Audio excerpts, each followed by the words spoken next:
Call 1-900 Superhero Slate After Dark.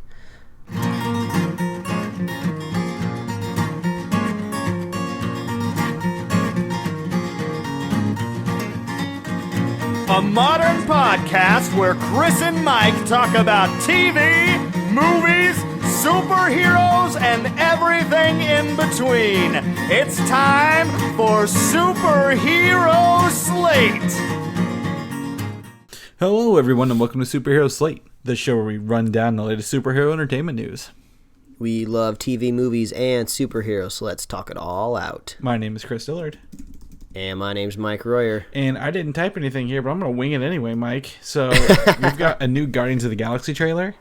We've got a new Logan trailer. We have got our first look at the Nintendo Switch. Okay. And more. Okay, so I think we need to preface this a little bit here. So, please do. Like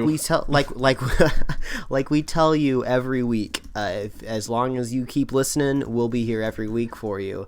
And this is a case where we literally had to find an hour where we could cram it into this weekend because I have a very busy weekend. My parents are in town visiting, so we're having a good time. I didn't want to postpone the weekend of their vacation. Basically, they are vacationing out here, so they deserve a good time. So I was just like, hey, the only time I'm available to record is a little bit later in the day on Saturday. And you're just like, well, that's going to be extra late for me. Mm-hmm. So right now, at this point, it's you early. You are in the future. You are in Sunday right now, and I am in Saturday with the time zone change. So this might be a little bit of like a mellow after hours, after dark, 1-900 number kind of episode here, but we definitely couldn't postpone this, and I'm glad we didn't come in with a replacement for me.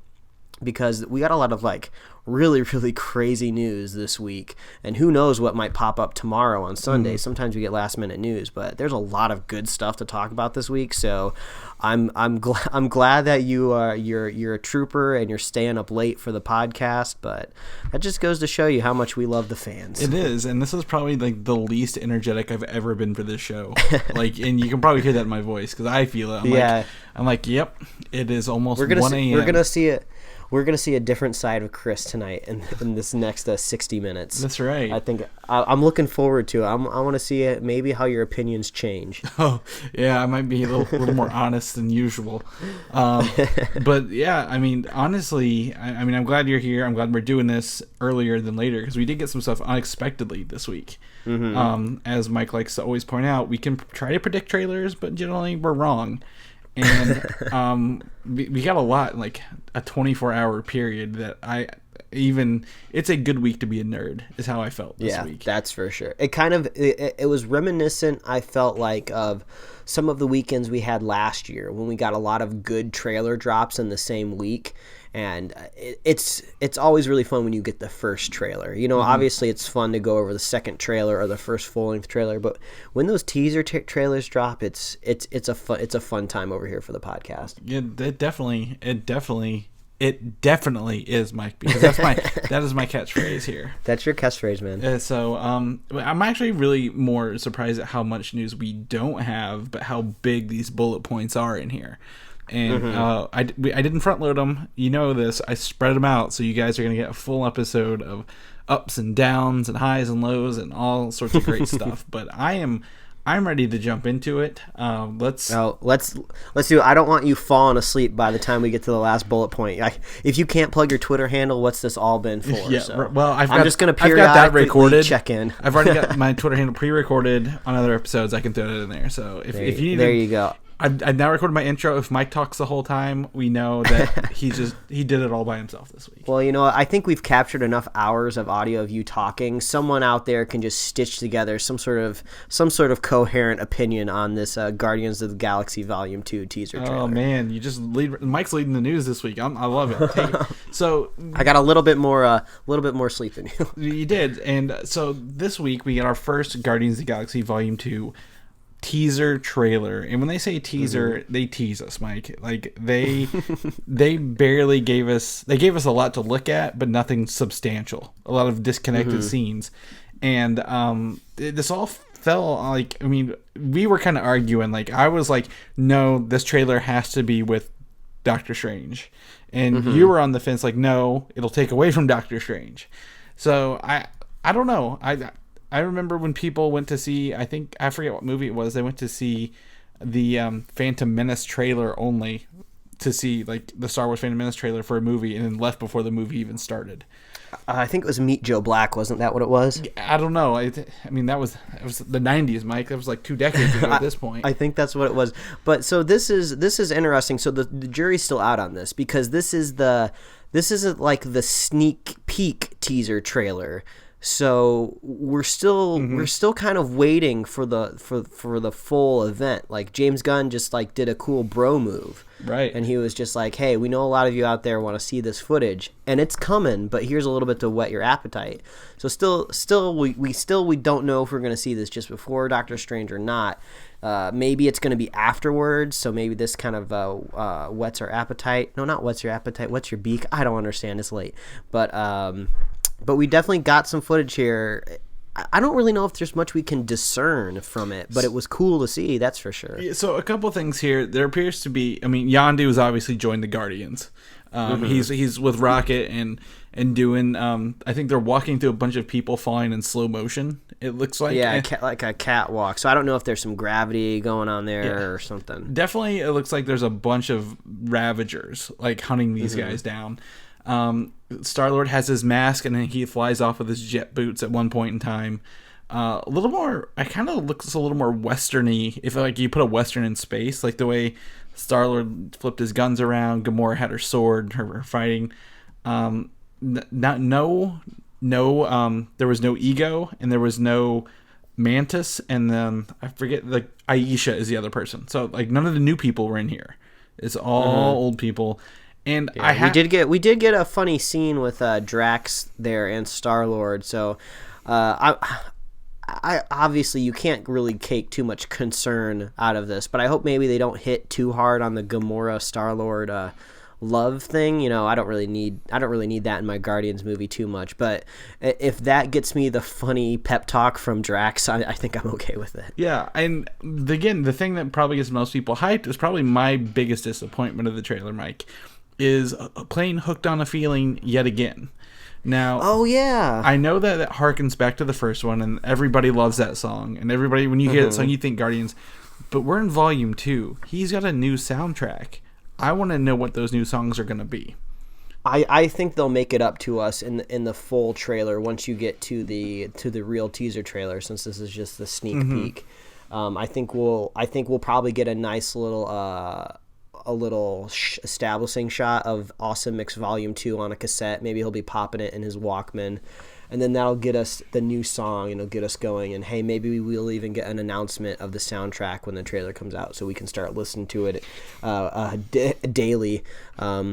But yeah, it was cool to go back to the song, because it does really vibe with Guardians. But it's cool that we got it. It's just kind of like a nice little treat we got this week. Yeah, definitely. Then the other teaser, which we'll talk about later, which led into a full trailer. But for a 90-second teaser, my hype levels are pretty high to think that by next May we'll have seen Doctor Strange, a Star Wars movie, a Logan movie, Iron Fist TV show, and then Guardians, and it's gonna be a good several months here on the superhero slate for sure. Yeah, we're spoiled rotten over here. It is, but until then we have to wait, and we have to watch in I guess a week and a half or so. Doctor Strange, Mike, are you ready?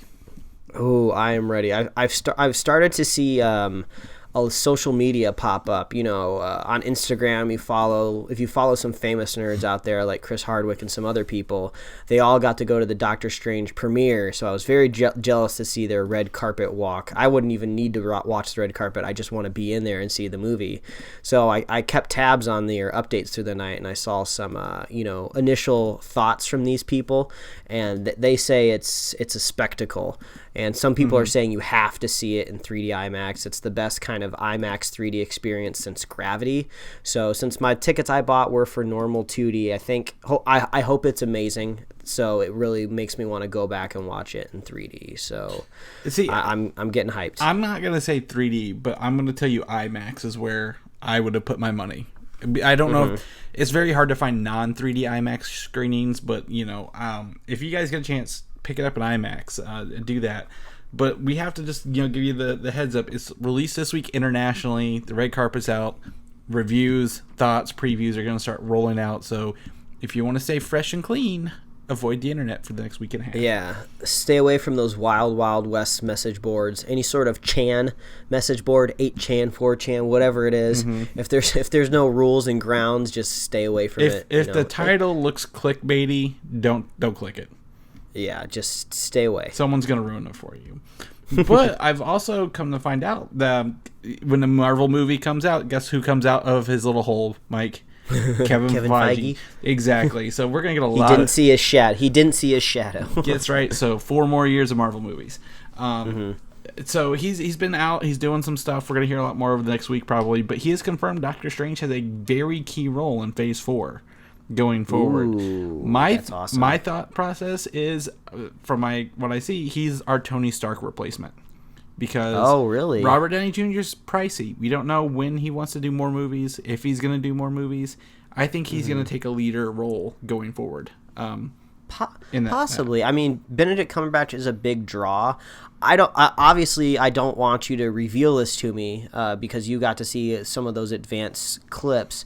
But in the trailers, I have not seen Doctor Strange have any sort of humor in him at all. So I would hope any sort of Tony Stark replacement would be, have a humorous side to him.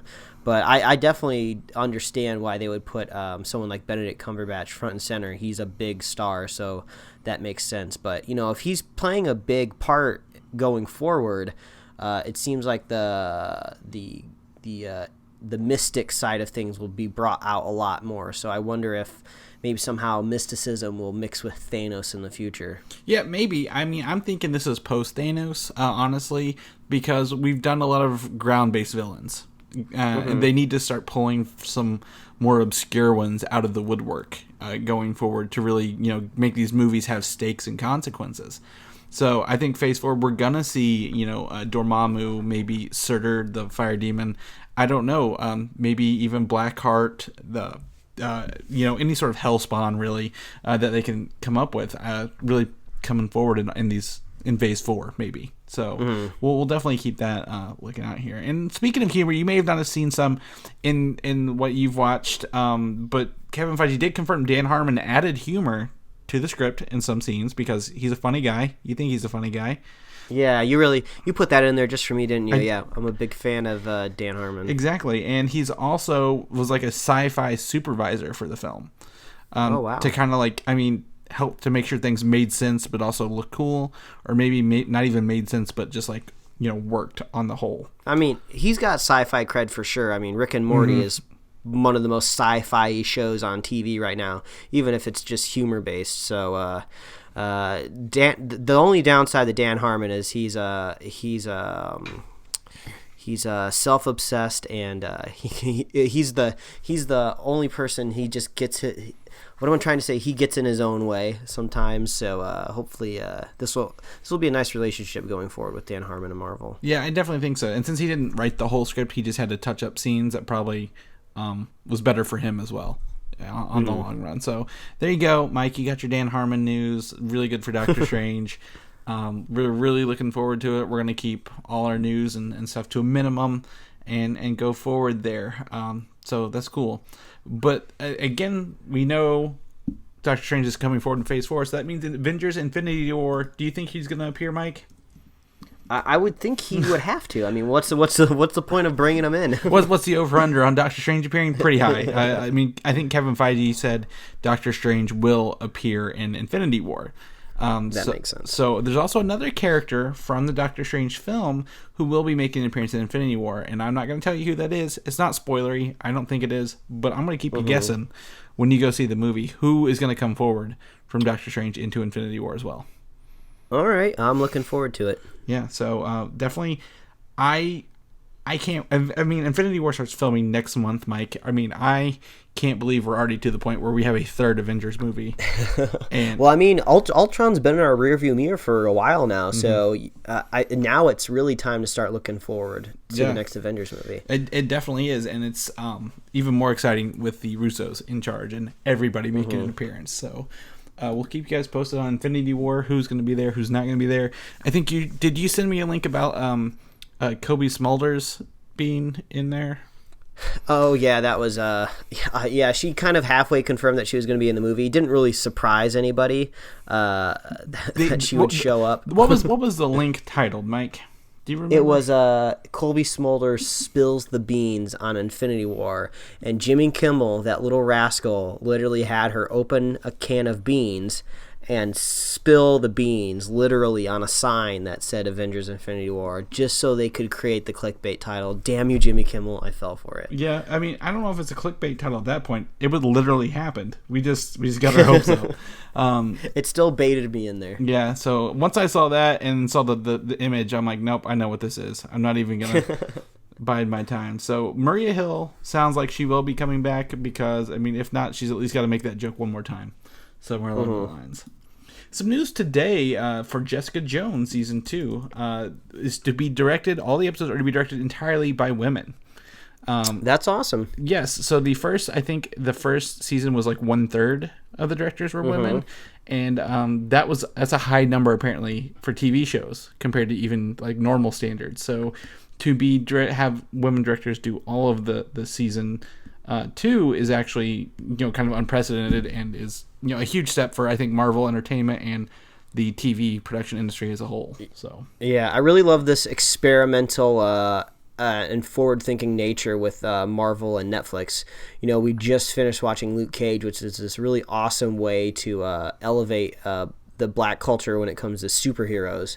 So it's really cool that we can elevate the women component of it too, so I'm totally on board with that. And the best thing is they're making great content out of it, so you don't even it's not even thrown in your face. You don't even necessarily even notice it. You're just getting a good TV show, and it's also just happens to be doing good things on the back end of it. So yeah, go ahead, that's awesome, do it. Yeah, I mean, I'm gonna keep watching it as long as they keep doing a good job. It shouldn't affect anybody's viewing experience. So really, really excited to hear that, and looking forward to Jessica on season 2, which we have to wait for after the Defenders, which is next year as well, Mike. Oh my gosh, we have such a good year ahead of us. Oh, it's so exciting. I know, right?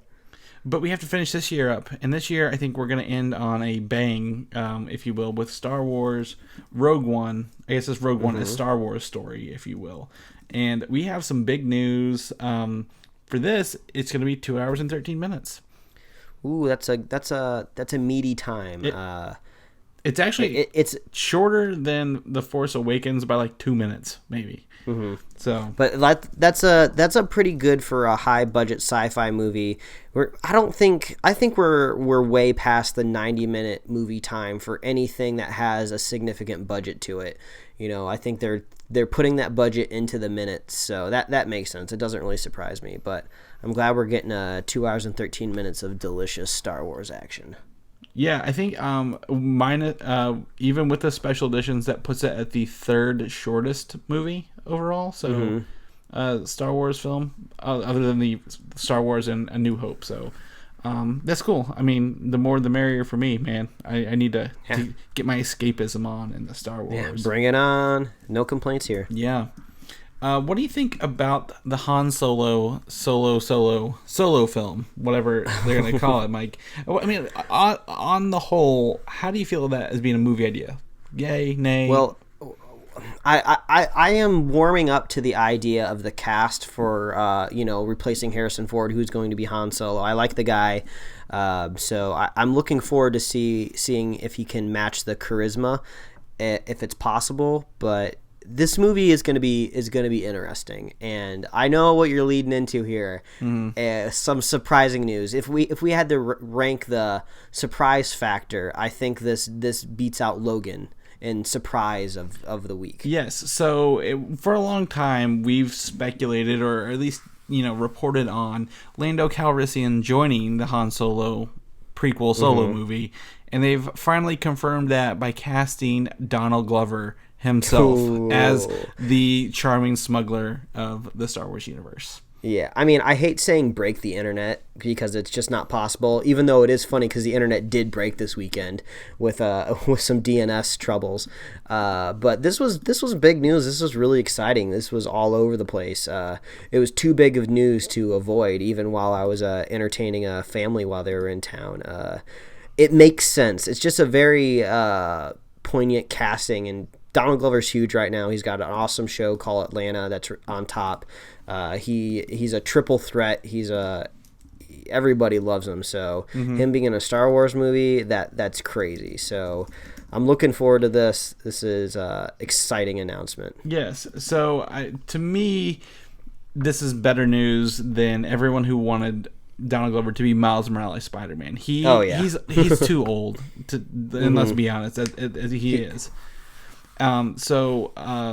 He actually, Donald Glover is in the Spider-Man Homecoming movie. We don't know what capacity just yet, but he's in the Marvel universe. He's in the Star Wars universe. Disney is giving Donald Glover some of this money. It's that Disney payday, man. We talk about it all the time. If you're out there in the industry, you are running for that Disney money. I mean, people have been talking about the numbers that Disney's going to post by the end of the year when it comes to movie earnings, and it's going to be ridiculous once we hit the last day of December. So there's plenty of wealth to go around over there at Walt Disney's empire.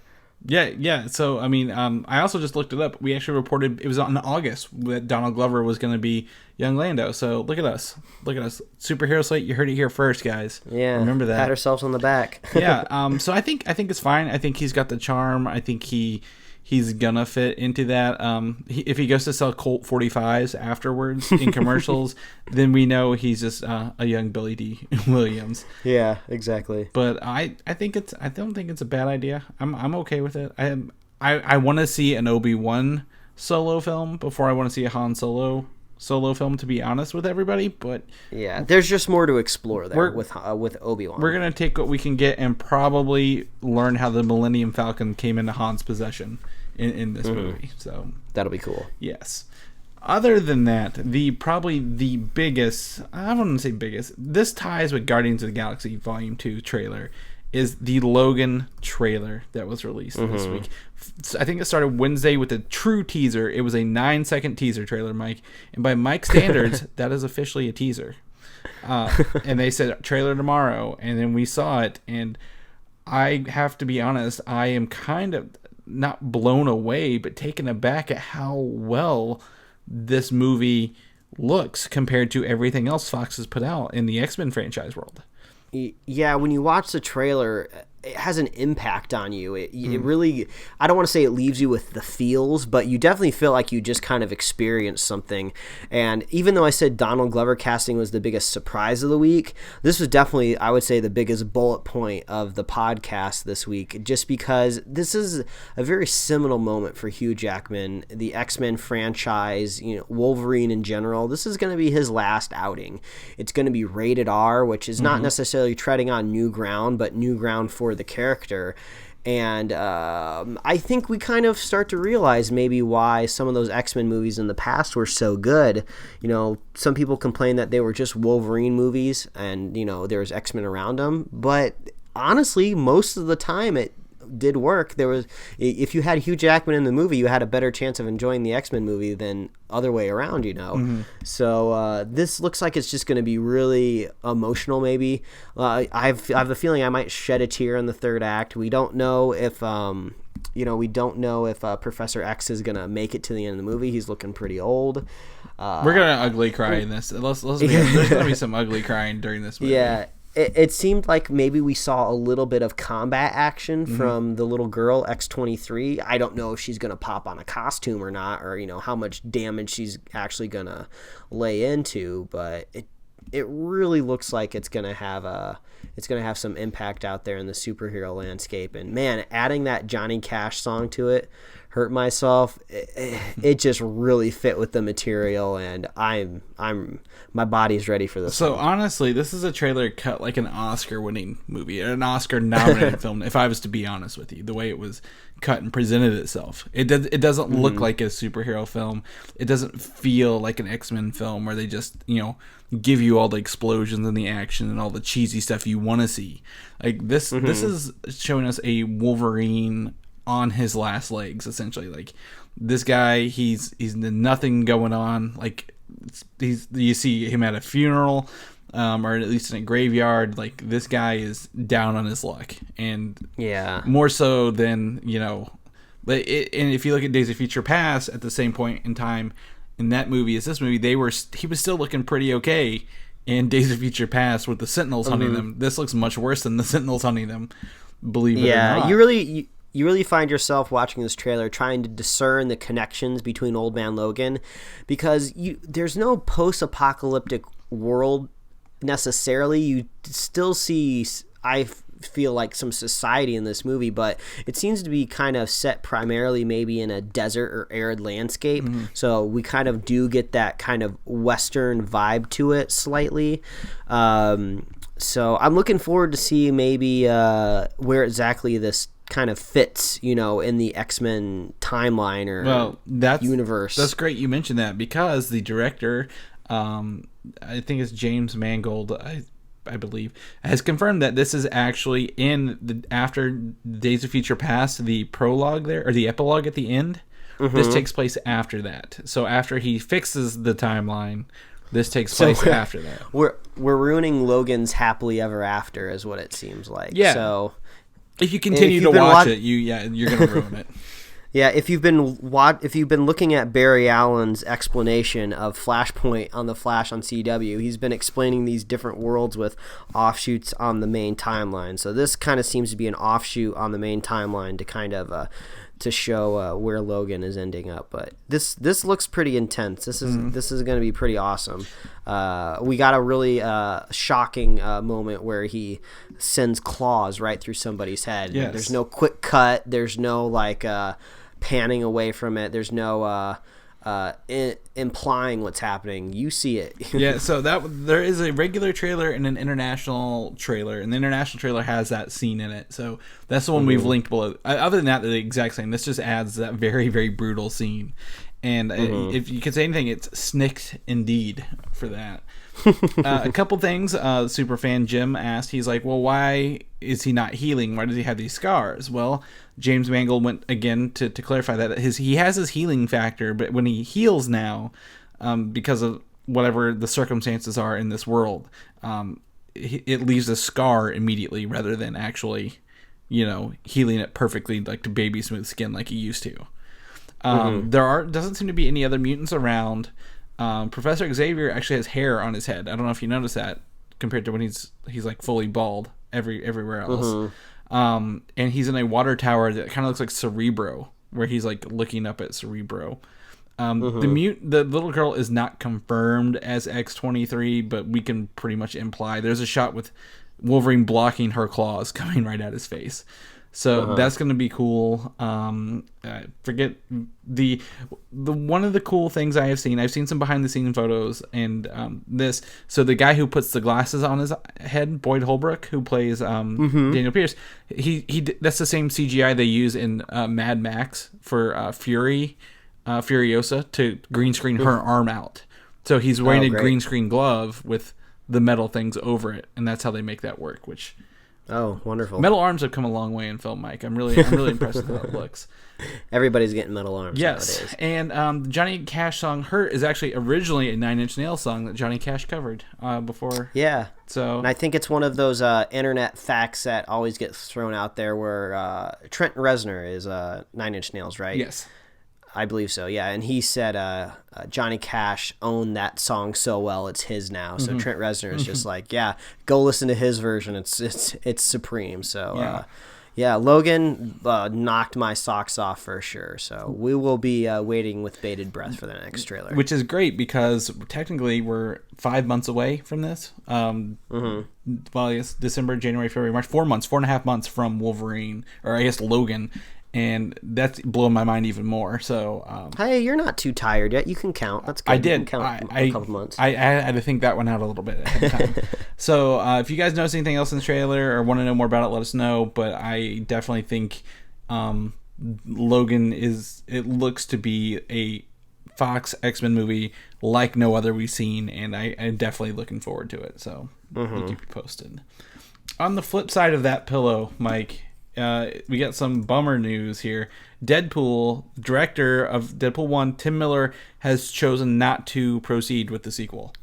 Mixed feelings. So I will be saying that again later on in the show, but yeah, my feelings are mixed right now. So according to reports that came up today that Tim Miller and Ryan Reynolds had some creative differences, but Tim Miller never really officially signed on to the sequel yet. We always assumed he would do it because, we've got him. Everyone was essentially returning that we thought of. So it doesn't hurt the project going forward. There's no delays. It's not going to happen or hurt it or anything. I think I'm going to take this as a good sign, to be honest, because they had 5 years to work on Deadpool. From whenever it was originally initiated to where they turned it down for 3 of those 5 years and then finally got it going. And they captured lightning in a bottle to make Deadpool the hit that it was. And maybe if someone else comes in, maybe they can, hit it again in a different way. Because I think if they went the same way, I don't know how I'd feel about that. Yeah, it's not always necessarily bad to bring in a new director. I think it's more of the case of someone leaving for creative differences. It makes you wonder, like, oh, is he leaving the movie in the hands of executives that don't exactly have the best judgment? I heard kind of a rumor out there that he may have left because he was disappointed with the idea that the studio wanted Liam Neeson to be Cable, which Liam Neeson, awesome guy, but when I think Liam Neeson, I don't think Cable. So I don't know how substantiated that is. I hadn't heard that, so I don't believe it. Yeah, so I hope that's not the case, but it's not always a bad sign having a new director. I mean, we all saw J.J. Abrams come back for that second Star Trek movie, or did he come back for that? He did come back, but I don't think that was a good one. Yeah. Okay. Yeah. So so it's not always a bad thing. New directors give you a different point of view. As long as you have. I'm going to use Star Wars. New Hope was George Lucas. Empire Strikes Back, which was better, was actually I can't think. Lawrence something else. Kasdan? Yeah, Lawrence Kasdan did the Empire Strikes Back. So yes, I think it's a good thing. Like there are examples where this works out, and I don't think it was studio. I think Ryan Reynolds has more control now that he signed on because the movie made over 10 times its budget. So I think when he signed on, he got a little more casting control, and I don't think they wanted the person that we reported on last time. Yeah, I mean, no offense to Tim Miller, but Deadpool is Ryan Reynolds. That movie is Ryan Reynolds. That movie isn't necessarily Tim Miller. So it was a great movie. I wish he would have stayed on. I was kind of hoping it would be the same crew, with the same budget, and just like kind of rocking out the sequel, just kind of like punks, like rock stars. But either way, I mean, I know Fox doesn't have the best track record when it comes to franchises or sequels. But yeah, so let's cross our fingers and hope Deadpool kills it again. Yeah, yes. Literally and figuratively. Both. But on that same note, even though they may be feuding over who Cable shouldn't be, they are testing for Domino to be in this movie. The character Domino, and I saw like 3 reports. Here's the short list. Here's another short list. Here are more people, and I'm like, if you're in Hollywood, you obviously want to be in Deadpool. Like if you're a brunette, you're probably testing for Domino, and that's what this list looks like. Yeah. So there are tons of actresses lining up to play Domino in this Deadpool movie. So once we get more details, probably an announcement, or at least down to 1 or 2 names, we'll come back to it. But like, easy people, we know they want Domino. We don't care if there's 11 people on that quote unquote short list for it. So. Oh well. So yeah, there's some Deadpool news. Take it as you will. Let us know if you're worried or not worried. Actually, I'm kind of curious what everybody else thinks of that. Because I don't even know if most people realize when a director has left a project. Like the sequel, like, oh yeah, got another great movie. Let's do it. So, Justice League is coming next November. We're a little over a year out from Justice League, and we got a new image of Wonder Woman from the film the other day, shared by Zack Snyder. Gal Gadot. Gal Gadot. So this is the second or third time you've seen her today. Is that right? Yeah, my parents wanted to see that movie Keeping Up with the Joneses. I had never heard of it before. I'm not surprised after after seeing the reviews for the movie out there. It's not a movie that necessarily pop up on my radar, but I did get to see Gal Gadot for about 90 minutes on screen next to John Hamm. I mean, I don't really have a strong opinion when it comes to Gal Gadot either way. She was a great Wonder Woman, so she's doing that very, very well. I don't know exactly what she's going to branch off into after that. She seems to kind of be posing herself into maybe an action role, because she kind of did that in Keeping Up with the Joneses. So maybe she's going to kind of tread that Scarlett Johansson career path, being kind of like the badass chick that you hire for your film. So we'll see how that goes. But yeah, this image is pretty cool. That Wonder Woman costume is always sick on camera, so I enjoy seeing that. Yeah, I definitely, just taking a look at it here, it's got the same Zack Snyder muted color scheme. Very muted, very blue, very orange, like playing off that. There's fire, it looks like some sort of destruction in the background. And she looks like she's either making a revelation or seeing something horrible. I can't decide. Or she left the oven on or something. She's pondering, like, did I lock my door back at my Amazon house? What I never noticed before, and this is probably horrible of me, is that her headband, her little tiara thing. She's had this in all the other images, but I didn't really notice it because the light's kind of glaring off of it now, like, and making it brighter and like stick out a little more.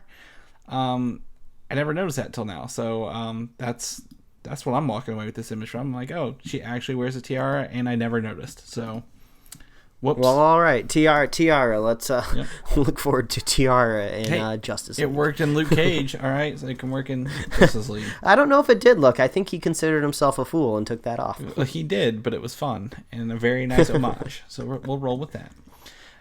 What do you think about them Harry Potter movies, Mike? I know... Man, you know I like them Harry Potter movies. I know you like those Harry Potter movies. I think you have to. If you said otherwise, your wife would probably not let you record any more podcasts. Yeah, I don't think she would be my wife if I didn't like them. That's true. So we had a bunch of big news this week, but we had some little news this week, and this is one of those little pieces that is not big on the whole, but I think is really fun to talk about. Bruce Springsteen actually wrote a song for the Harry Potter franchise. Mr. Springsteen. Right, and it was called I'll Stand By You Always. However, I found out after digging some research that J.K. Rowling said that there was a stipulation in her contract for these movies that no commercial music will be allowed in any Harry Potter films. I mean, that's actually kind of interesting that you mentioned that, because one thing that was kind of striking when we got some of the later Harry Potter movies is, the kids start to grow up and start to act a little bit more adult in the movies, and there's some scenes in the movies where they're like dancing to music, like kind of more modern music, not like mysterious medieval type of like lutes and violins and stuff. And there was music that I would say is not necessarily commercial music, but it seemed to be like, oh, we need kind of like generic rock music in their dormitories. So I've never noticed commercial music. Yeah, so like once I read that, I'm like, oh man, they're right. Like they really didn't use any pop songs or anything with like words or anything like that. And I'm like, okay, that's new. That's great. That's fun to know. Another thing about this song is I'll Stand By You Always. It has never been leaked or released, which is actually pretty rare for Bruce Springsteen songs. He's got I didn't know that. He's got like over 200 bootlegs or unreleased songs that he's like played live or released online or leaked elsewhere over the years. And he's even done compilation albums since he wrote this, I think in like late 90s, early 2000s, and he's never released it or put it out there.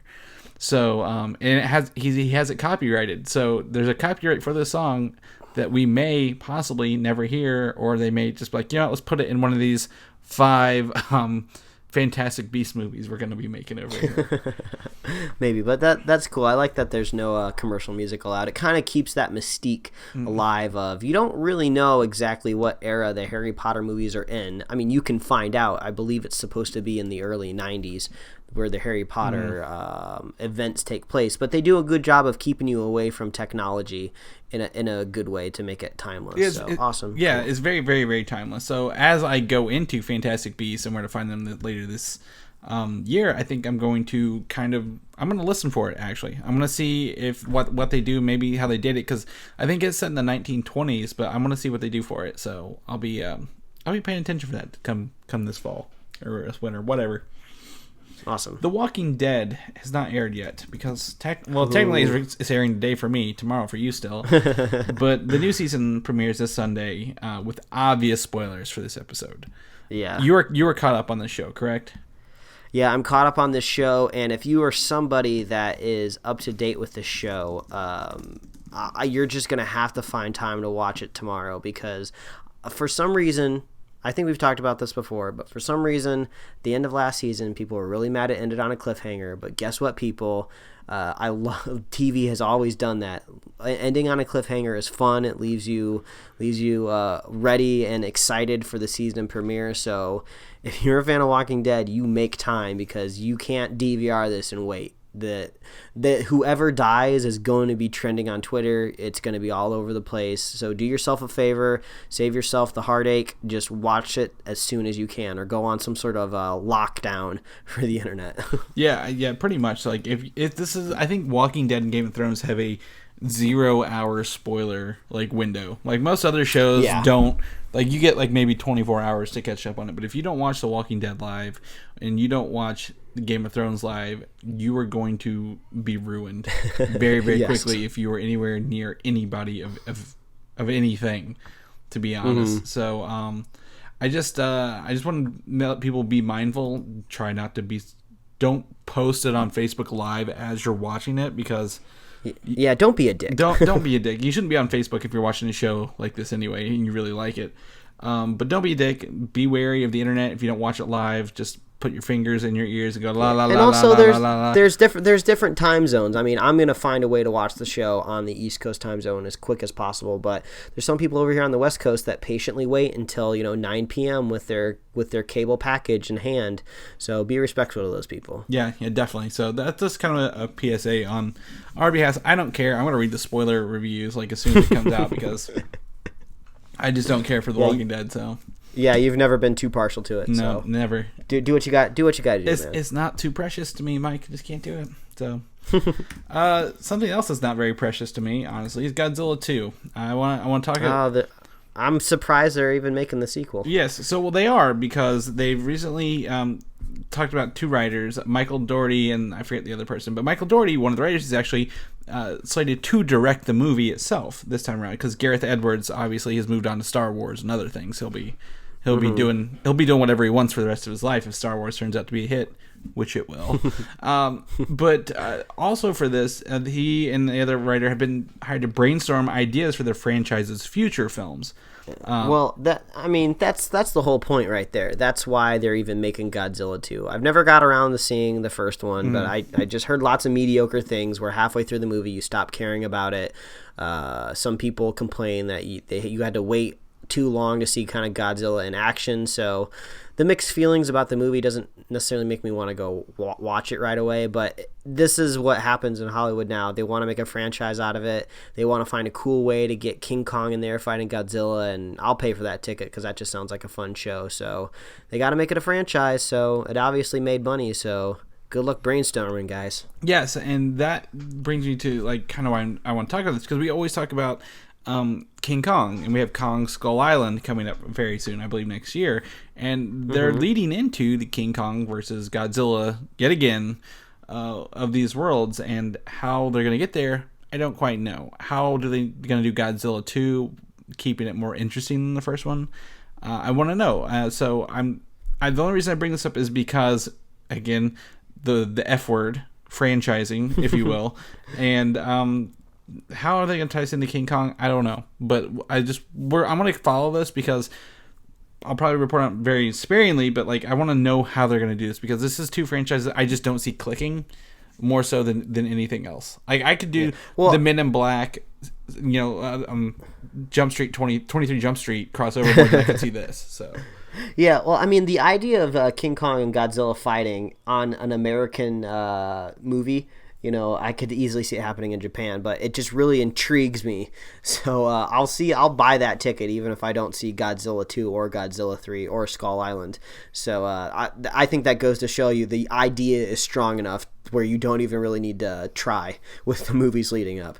Yeah, no, exactly. And also, the Japanese Godzilla film franchise Shin Godzilla is being released, I think, recently, this past week or a couple of weeks ago. And they're taking their old Godzilla, that they do the Japanese Godzilla, and using that look, but they've completely CGI'd him now. There's no guy in a rubber suit smashing them little sets around. Oh, man. I know. How do we miss the nostalgia? But I hear good things. So Godzilla, it looks like it's making a resurgence, if you will, in the 2010s. Now we're getting to a big part, the last big part of our podcast here, because this is something we've talked about for months, and not even on the show, but more so probably through our text messages and in person, is the Nintendo NX has finally been unveiled, and it is called the Nintendo Switch, and we got a long teaser trailer, a very long teaser trailer. Yeah, here we go again, where I say mixed feelings. We're not exactly a video game podcast, but I think growing up in the era that we did, Nintendo is really just a part of your childhood, and there's a good chance that a lot of these properties are going to show up in movies or pop culture a lot. So I think we just talked about the NX for so long. I'm glad that we finally have some clarity, I guess. So the NX, now the Switch, is actually what appears to be a tablet that plays your games, and also the controllers click onto the side and they make a very distinguishing click sound when you plug them in there. This trailer, it shows that you take it everywhere. So there's a base thing that you plug into your TV, and the console has a screen on it. You plug it into this thing and you play it on your TV. You pull it out and you can take the games with you. Yeah. What is your initial reaction, Mike? I need to know yours. Well, so my initial reaction, actually, this is totally not even related to the console itself, was the song in the background. It's from the band White Denim, and the song is called Ha Ha Ha Ha, in parentheses, yeah. It's a really catchy song. The only reason that really struck me is I like that they're going to be blowing up now, because they came into the radio station earlier this year and really killed it. They're a really awesome band. I recommend you go check out their album. It's up on Spotify. So White Denim is they're really awesome, and they really rock out. So I was happy to hear that song. But then at the same time, I was really kind of confused with what I was watching. So I was like, what do I feel right now? I love the song, but what am I even looking at? So I'm glad that kind of Nintendo, this is a gimmick. It seems like a gimmick, but it seems like they're trying to make the gimmick more playing related. There's no like motion controller that we know of. That we know of, that's trying to elevate the game. It's not like adding this other like motion mechanic to Mario to make it new Mario. This seems more like this is like a convenience addition to the Nintendo console than anything else. So it seems like they're going to be doing par for the course with new Zelda, new Mario Kart stuff, but they just kind of want you to be able to play it kind of whenever and wherever. I saw someone online saying that this might be really, really positive for developers, because since this is a very portable position that they're taking with their new console, they're saying that the Nintendo DS will probably be done for. They're not going to do any new iterations of this. Nintendo is kind of coming around to just one console that's portable. You can play it at home. You don't really need the DS anymore. So the developers will just all be able to concentrate on one platform. So that could crank out a lot of really good third-party stuff, which Nintendo's had a problem with in the past, especially with the Wii U, from what I hear. It's not a foreign concept to kind of have this tablet with a controller. There's tons of tablets out there. Everybody out there has like an iPad or an Android tablet or something, so it's not too foreign. So it kind of seems like that's what Nintendo is doing. They're not exactly cranking out high-res specs, because this is a mobile type of thing, so they probably have some sort of high-end mobile processor. I'm sure it's going to be more powerful than any like iPhone out there. So I'm not too worried about that. But I mean, I guess that they seem to have some sort of pro controller, so it seems like if you want to take the stance of just kind of classic Nintendo gaming, you could just always leave the tablet plugged into the dock, take those weird little slidey Switch controllers and dock them onto like a normal controller, and you can kind of just play Mario and Zelda like normal. And I have a feeling there's going to be a subset of people that's never going to release that tablet from the thing and just play on the big TV, so I don't know. That's where my feelings are right now. I guess I haven't really landed on anything. Okay. You know? Yeah. What about you? I'm not for it. To be honest, I thought about it. I have a Nintendo Wii U. Uh-huh. I enjoy my Wii U, but if I compare it to how much I play anything else, it is very, very minimal. Like, there have been months I have not touched the Wii U. Simply because I don't know. It's got a few good games, but it's got nothing. Like you said, there's no third party support really. Like we got Mario and Mario Kart and Mario Party. So that's about it. But what I like more about my other ones, the Xbox or PlayStation, is when they came to this new generation, which Sony is winning, and if you look at sales numbers, but they've done so by doing the least interesting thing possible. They look at how people were playing last generation consoles and just kind of built upon that more so than trying to go in a different direction. So I applaud Nintendo for trying something new, but do you really want to pay $300 to $500 for a second device to lug around with your iPad and your iPhone and your laptop already? Whenever we already have, like, you know, mobile phones that can do, you know, it may not be the same exact thing per se, but like those games are already built for mobile. Like, I'd sit and play Candy Crush on a car ride from my house to my brother-in-law's house. I probably wouldn't take the Nintendo Switch, to be honest with you. Yeah, and I'm going to say your opinions probably hold a lot more weight than mine would, because a lot of people out there know I don't play a lot of video games anymore. So this is just kind of me being old man Royer over here throwing out my opinions at the Japanese video game company, not conforming to my sensibilities. But well, you're definitely onto something there, because again, I feel like when I say I don't think this is sure, it's cool, but it's an idea that's maybe 80-85% baked. It is not a full idea from Nintendo, and sure, it's a fresh breath of air. But everyone who I've heard like this are already Nintendo fanboys. Like no one who, like, you know, has, like, you know, my Wii U is for my wife. She plays it more than I do. But I don't know. I everyone else I know who I already play with on Xbox or PlayStation, they're like, nah, I don't need it. So I think it's to use a South Park reference here, it's all member berries, Mike. Because people are full of that nostalgia for Nintendo, and they're like, oh, I remember Zelda. I want to play Zelda on this, but not really like thinking about the thing itself. I don't know. I'm not sold on it.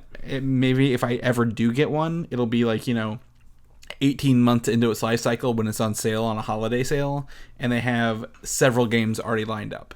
Because yeah, I mean, that's one thing that's insanely consistent with Nintendo and release of consoles is there's always like one Zelda for like the lifetime of a console and like one Mario.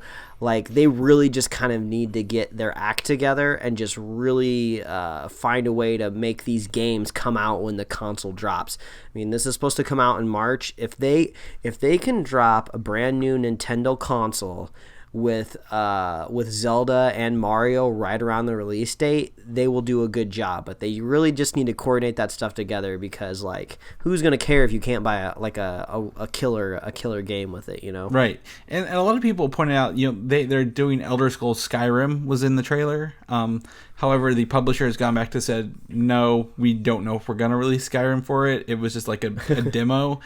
kind of thing. So there's a lot of publishers, but there's nothing. We have no specs on this device. We have no game releases. Who cares? They did that on the Wii and the Wii U. They ported over games. Don't get excited over ports, people. That's giving them an easy out. Never get excited for ports. That's stupid.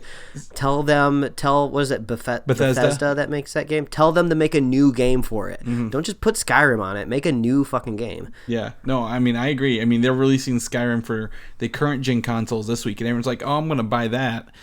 And I'm like, you could buy that, or you could buy this other new game, Titanfall 2, brand new game. And they're like, no, I want to play Skyrim on the new console. I'm like, but you still have it for the old. I don't get I need to play it on the new console. I already played it on the old one kind of deal. I don't know. That's not for me. That's not the point of this. At the end of the day, one image did crack me up at this. The Wii U is created so you can play games while you're pooping. The Nintendo Switch is so you can play games while you're pooping at somebody else's house. So that's how I'm like, yep, that's what it is. So all right, well, you're just gonna catch me playing Peggle on my iPhone, desperately trying to beat a level without doing in-app purchases. So don't listen to me, people out there. My opinion is not gonna hold much weight. Yeah, I like talking about video games when we get a chance. Yeah. It can be fun. I want to see more on it, and then I think we can talk more about it when they've released more on it. But for the first trailer. It's kind of funny, but I'm not sold just yet. However, this week I did play. We got 2 more video game things to go through here. Ooh, little video game chunks. Yes. So I've been playing Battlefield 1 this week, which is ironically because it's like the 5th Battlefield game. But it's called Battlefield 1 because it's set during World War One. So you use a bunch of World War One guns. I've been playing it with my friends. It's brand new. Been playing it for a little bit. If you like Battlefield, you'll probably enjoy it. If you've never played Battlefield, stay away from it. That's my quick review. It's World War One. There's not a lot of gun options. There's not a lot of vehicle options. So you're kind of you're stuck in, again, World War One. Not the most technologically advanced war, but there are good moments when you play with people you know. But when you're playing with no one you know, you're just like, yeah, why even bother? So that's my quick review for that. We're video game jaded today. We really are. The later it gets, the less I want to play video games. And lastly is the trailer for Rockstar's Red Dead Redemption 2, the sequel to their big Red Dead Redemption game came out this week. So I'll go ahead and say I don't really know much about this. I know when the first one came out, people said, "Oh, this is basically Grand Theft Auto in the West, back in the cowboy days, if you will." I don't have much experience with the game. I've seen someone play it at length for a while, so I kind of am familiar with the mechanics of it and how it works. But all I know is people were really excited because they kind of teased this on their Twitter account earlier this week, Rockstar did. So I know it's a big deal for a lot of people, but that's about all I know. Yeah, so definitely it is Grand Theft Auto in the West is the easiest way to put it. And it's definitely... we're going to talk about our next thing. It ties in that really well. But it's got a really good story. I think, Rockstar and does great stories with their games. That's why Grand Theft Auto does so well. And, they've always put a lot of love and care into their games. That's why Grand Theft Auto 5, after 4 years, is still going strong and doing so well. But Red Dead Redemption 2, the trailer looked pretty good for this, actually. It looks very cinematic, actually. And with the bumping graphics and stuff this year, we could probably get something good next year. I think something I'm very interested in is Grand Theft Auto 5. They've not added any story content, but they've built their online portion. Every month, every 2 months, there's a new expansion pack, new stuff. Always building it and changing what it is and making it better. So I'm interested to see if there's going to be a big open Western world universe, like an online Western style portion of this game that they're going to release or not with it to kind of see how that goes. So I'm actually interested in that. And if you guys are Red Dead fans, I know some people are. My friend Brian, Comic UI, loves it. Definitely let us know what you think and how you feel, because I'm interested to see what it is. I will probably, I don't know, I might get it, I might not get it. I haven't been sold on it yet. Well, you're not going to get much commentary out of me, so go talk to Chris. That's right. Let me know. Lastly, last thing here. I've been wanting to talk about this for 3 or 4 weeks now with Mike, and he's finally caught up, and that's the TV show Westworld. Yeah. There's 3 episodes out on HBO. This is like their fall, I guess, Game of Thrones kind of replacement story, I think is what they're shooting for here. I don't know. Mike, you finally caught the first episode. What are your thoughts on the show so far? So this is kind of cool because I think we can talk about this a little bit on the show because it has a very sci-fi bent to it. You know, we wouldn't just randomly talk about an HBO, Western TV show on this podcast, but the sci-fi component is what really pulls people in. I hear that there was an old movie based around this concept, possibly maybe a book out there. I'm not 100% sure. But you kind of like it's got a little bit of like the Matrix vibe to it, mixing it a little bit with like iRobot and throw some Total Recall in there. You kind of get this experience of swirling around. It's really kind of cool. The best part about this kind of show is trying to learn the rules and learn the limits of the world that you've been placed in, and the concept is really neat and interesting. So I don't necessarily know if this is original, since, like we said, this is based off of kind of an older movie and other types of concepts. But the first episode was really, really engaging. Obviously, I'm behind, but I want to watch. I want to watch more of this for sure. Yeah, so it's definitely based on a movie written by author Michael Crichton. Is his first film that he ever wrote. He went on to write the novels, Jurassic Park, Congo.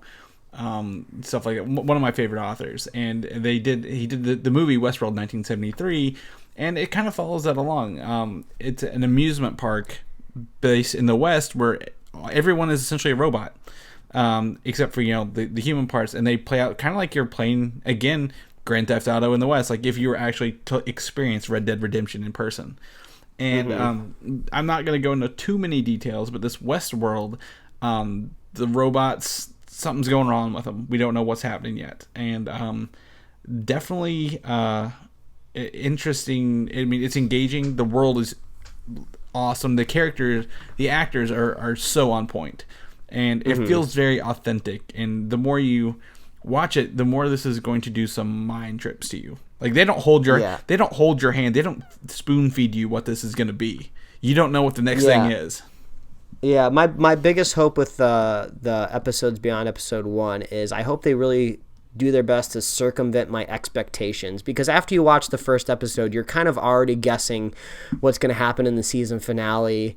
You kind of already know, like, when you're in a theme park and things start to go bad, you kind of have an idea of where it goes. So I think it will be a fun trip even if it does go that way, but I hope they find a way to make it original, maybe take a different route to get there. But if this is going to be lasting a couple of seasons to kind of like take the place of Game of Thrones, I'll be looking forward to see how they stretch this out. Curious if maybe there's other parks out there, maybe if there's other ways to reformat it, maybe in other seasons to a different type of park. Maybe go from the West to like another type of era. Might be kind of interesting. I don't know if the classic movie ever went that way, or if Michael Crichton ever had ideas for the future. But yeah, Westworld is really cool. Very high concept, high budget HBO show. You can't really go wrong with that combination. Yeah, and so I mean, a lot of great actors. I mean, you've got the Anthony Hopkins in there. You've got James Marsden, Cyclops, the old Cyclops from there. It's just Rachel Evan. There's so many great actors. It's such a great time, and I think, Mike, once you watch episodes 2 and 3, your expectations will be changed. So awesome. I will let you know. Yeah, definitely. And again, I think the more questions, you're gonna have more questions than answers going in, and a lot of rumors and a lot of speculation going in, and I think that's the fun part of it. And I think that's what, again, awesome. That's something that makes Game of Thrones so fun for the fans, is maybe not having the answers, but guessing and trying to figure out where that's going and seeing where that lands. So if anyone else has seen Westworld, let us know. I like it. I love it. If you want to watch the old movies, there's Westworld and Future World was its sequel. Okay. Back then. Future World, it's Westworld. In the first movie, the park goes belly up like Jurassic Park. In the sequel, Westworld, we fixed the park, we're going to open it again. And, kind of how that goes. That always goes well, right? So definitely interested to see how Westworld world plays out. So that's our news for this week, Mike. We made an hour. I didn't think we were going to. We made it. You made it. You didn't fall asleep. I'm sure your pillow looks very appealing right now. So I thank you very much for staying up late for me so we can get this show recorded. I didn't do it for you, Mike. I did it for the fans. So let's never forget who comes first here. Okay. So gotcha. Now, if people want to see, what you and your family were up to this weekend, I'm sure you took some snapshots of the places you visited, foods you ate that were delicious. Where can they do that at? Oh, yeah, we're going to be checking out Harry Potter World up here in Universal Studios tomorrow. You can follow me at Mike Royer Design on Twitter and Instagram. And you can read my webcomics at pickledcomics.com. New comic coming this week. Been on a little bit of a hiatus lately, so hoping to be drilling those back out. So look forward to that. Chris, people want to know how you slept tonight. People want to know if you're able to get it together and enjoy your Sunday. Where can they get updates? Well, since I don't have to record the show with you on Sunday, I have plenty of time to edit this part out, or at least make it sound good. You can find me on Twitter at Valdan, VALDAN. Do that. You can read my stuff on Comic UI, where I post a lot of the stuff that we talk about before we talk about it. And then my new podcast, Film Side Chats, with my friend Patrick, is up. So I think we have 4 or 5 episodes. So if you guys want to listen to that and give us some feedback as we start recording more of those, let me know. I'm interested to see what people think. So awesome. Go from there. And then, as always, Mike, this is the final home stretch. Can you tell people where to find Superhero Slate at? Because I actually, in Battlefield 1, funny story, you can make your own emblem. I made the Superhero Slate logo very crudely. Nice. So anytime I'm in a tank, the Superhero Slate logo was slapped on the side of that tank. Oh, I love it. So where can people find us at, other than the side of Battlefield 1 tanks? Other than the side of the Battlefield 1 tanks, as my eyes start to draw heavy and I start to get a little sleepy, you can always find us at superheroslate.com. That is the best place to find all the avenues we post the show and our show notes. If you don't want to track down all of this news and you just want to jump right to the goodies, you can find that there. So you can subscribe to us on iTunes, YouTube, Google Play Music, SoundCloud, Stitcher, Tumblr. You can subscribe and get us right in your email inbox. And you can like us on Facebook and follow us on Twitter. If you're the fan of the show, please consider leaving us a review wherever you listen to the show. That's really, really helpful. And we love getting new listeners. And if you're a super fan of the show, and we got some of you out there, and we love you with every inch of our being, just share the show with a friend and share the show with a buddy. Be a superhero Slate super fan. And as you can see right now, as I'm closing in on 11 p.m. and you are closing in on very early morning Sunday, we will be here every week to deliver you the news, rain or shine, morning or night. Do you hear that? Do you hear my 2 a.m. train call coming from out there? Oh my god, I thought that was going to be the one positive thing of recording really late. We're not going to have to hear that train, but dude, fuck us, right? Yeah, I mean, if you thought we were consistent and would do anything, that train will be there 24/7. Yeah, be a Superhero Slate super fan and support that train. Yeah, how loud that is? Like, it's just me, or does it get louder the later in the day it is? I don't know. Oh, thanks for sticking with us. We will catch you guys next week. All right, bye everybody. Thanks for listening, and don't forget to subscribe. I hope you like to do that by yourself.